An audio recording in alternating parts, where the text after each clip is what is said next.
partial dreads. Partial dreads, you may be asking yourself? Yes, partial dreads. Partial dreads is when you have dreadlocks and regular unknotted hair at the same time. Your hair is partially dreaded. There are many different combinations of dreadlocks to unknotted hair that could fit the description of partial dreads. Dreadlocks with loose fringe, loose bangs, dreadhawks, dreadlocks with an undercut. However, partial dreads usually refers to situations where someone has a whole head of unlocked hair but with a few dreadlocks strategically placed, normally in the bottom layer of their hair. There are many different reasons why someone would have partial dreadlocks. If someone is considering dreadlocks and they want to try out twist and rip, try out back comb, just put a few tester dreads in, then they're going to be having some partial dreadlock action going on. Some people may be slowly building up a whole head of dreadlocks by only adding a few at a time, and so in the meanwhile they will have partial dreadlocks. Some people may not be allowed to have a whole head of dreadlocks, either by their employer, their school, their family, and so partial dreadlocks is a way to have dreadlocks but still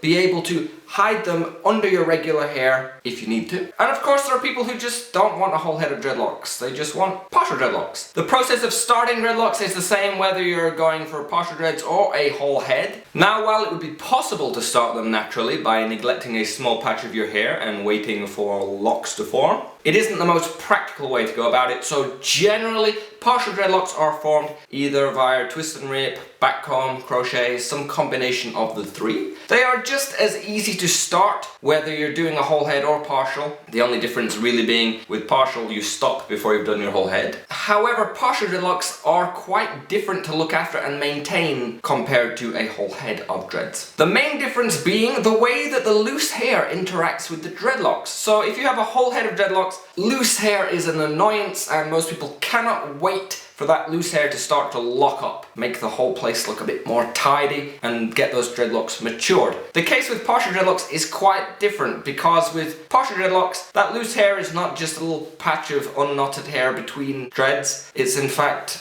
the rest of your hair. And so the process whereby loose hairs will lock up with each other, form new dreads or lock into neighbor dreads, while that process is great and useful for whole heads of dreads, it is something that you pretty much have to constantly fight with partial dreads. With partial dreads, it's pretty much a constant process to keep the dreadlocked hair in the dreadlocks, the loose hair loose, and keep the two from interacting more than they should. To go about this, you will have to be really on top of your separating. With a whole head of dreadlocks, separating just involves grabbing two dreads that have started a knot together and pulling them in opposite directions to break the hairs that have gone rogue and started to connect dreads that you don't want them to connect. It's pretty easy to do when you have a whole head of dreads because the dreadlocks are fairly strong. The binding hairs, provided that you get onto it before they've had a chance to really knot up, those binding hairs are fairly weak and so it doesn't take a lot of effort to split the two. However, with partial dreads, you're separating just a dreadlock and a big clump of loose hair, so it can get quite messy. It is, however, very important that you keep up with the separating.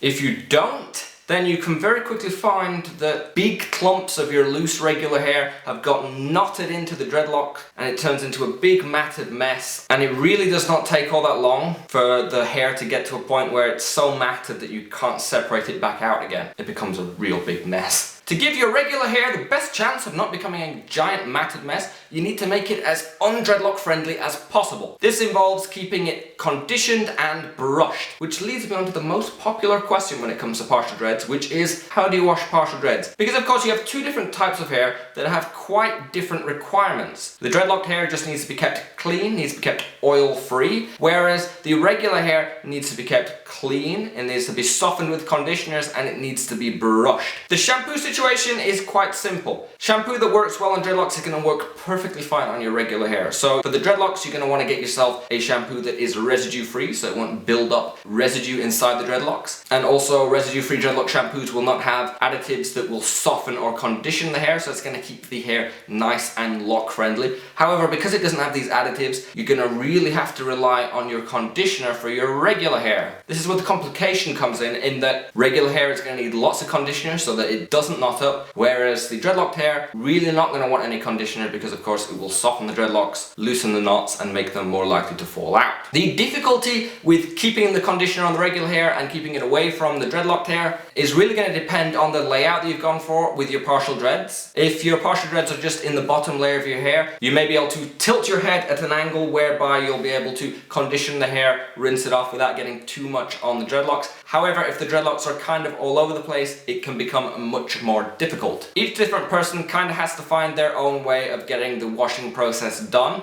I don't really have any magical special way that can make the process go a lot quicker and easier because, in fairness, it's not the easiest thing to do. However, it is recommended to look into conditioners that don't have to be applied in the same way that you apply shampoos. So conditioners that you apply outside of the shower and brush out. These are much easier to apply strategically and keep away from the dreadlocks in places where you would otherwise find it difficult with regular in-shower conditioners. My advice when it comes to partial dreads is to not rush into them. Take your time, consider what is required, make sure that you're happy with the amount of time that you're going to need to spend on separating off your regular hair from your dreadlocked hair, and whether you're happy with the added complication with the washing and the conditioning. Over short periods of time, if you're just planning on putting in a few initial twist and rip dreads, have them for a little while and not leave them in long term, then that's no big deal because you'll still be able to condition those and brush them out without too much hassle. And if you're only having them in short term, you don't even really need to worry all that much about what shampoo you use, because even if some residue builds up, if the dreads aren't going to be around for all that long, it'll come out once you brush them out again. However, if you are going to have them in long term, if you are planning on letting the dreadlocks tighten and mature, you do need to be aware that they will start to make the neighbor loose hair knot up. That's going to need to be separated to avoid a big matted mess, as I mentioned. The dreadlocks will also tighten and shrink in the same way that they would if you had a whole head. That is something else you need to be aware of, because as they shrink, you might find that you can't actually see them as they shrink up below your regular hairline. Something else that you could consider is dreadlocked hair extensions. You can get extensions that are already formed into dreadlocks and you can just add those in wherever you want with your regular hair. Those aren't going to be quite as inclined to knot up your regular hair, and when you want to take them out, you can just take them out. You don't have to start the whole process of dreadlock removal, which gets more time consuming the longer they're left in, and can achieve the same sort of look without as much hassle. And there we go, that is my video on partial dreads. I do hope I've not made them sound too scary